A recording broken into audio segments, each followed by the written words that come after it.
Well, NASA's rescheduled launch of the Artemis moon rocket is now set for Saturday. The unmanned flight is set to be the first of NASA's most powerful rocket ever assembled. It marks the beginning of NASA's Artemis lunar program, a more than month-long journey around the moon. Dixie Burns is a physical science instructor at Madison College. Dixie, welcome back. It's good to see you again. Hi, Dixie. Good to see you. Who's already on the nice moon, apparently. So why is NASA doing this? Why are we going back to the moon? Well, it's been, 1972 was the last, manned mission to the moon. So science has advanced since then, and there's much to learn.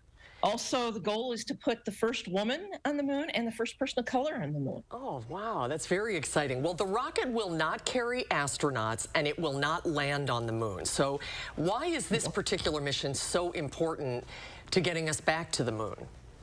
Well, basically, the ultimate goal, like I said, is to put people on the moon and maybe even a base on the moon. But we need to test the robotics first. This new rocket engine, the SLS engine, which stands for Space Launch System, we've never used before.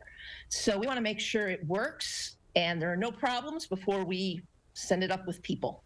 And this is the most. So we're sending that in the Orion capsule by itself. And this is the most powerful rocket we've ever launched. Is that correct? This is a very powerful rocket.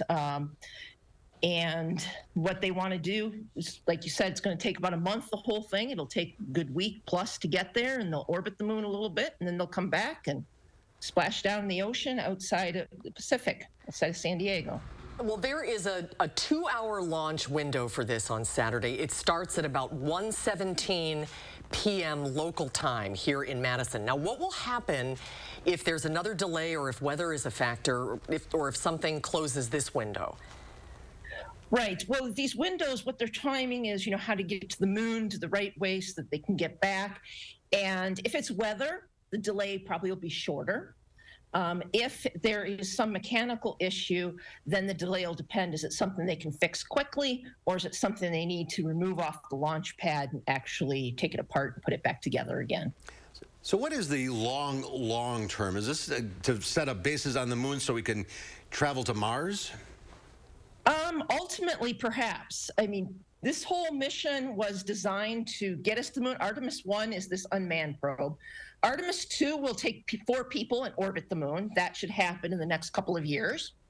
And then shortly after that, Artemis-3 will have the first people on the moon, on the surface of the moon since 1972. Then there's like an Artemis-4 and beyond, where they might have a moon base where we can use that to launch to Mars or an asteroid or any number of things. But this is years in the future. Yeah, we're talking at least a decade in the future for that part. Wow, it's incredible. This is a long-term project. This is an expensive endeavor. Yeah, it's causing some criticism because it is so expensive. It is. They budgeted $93 billion for the whole thing. Each launch is about $4 billion. Wow. So they are not cheap. The U.S. is taking the primary burden of that cost, but we do have international partners as well. All right, well, hopefully we can get it up on Saturday. Hopefully we'll get to see it on Saturday. Dixie, thanks so much for joining us today. Great to see you. Yeah, nice to see you too.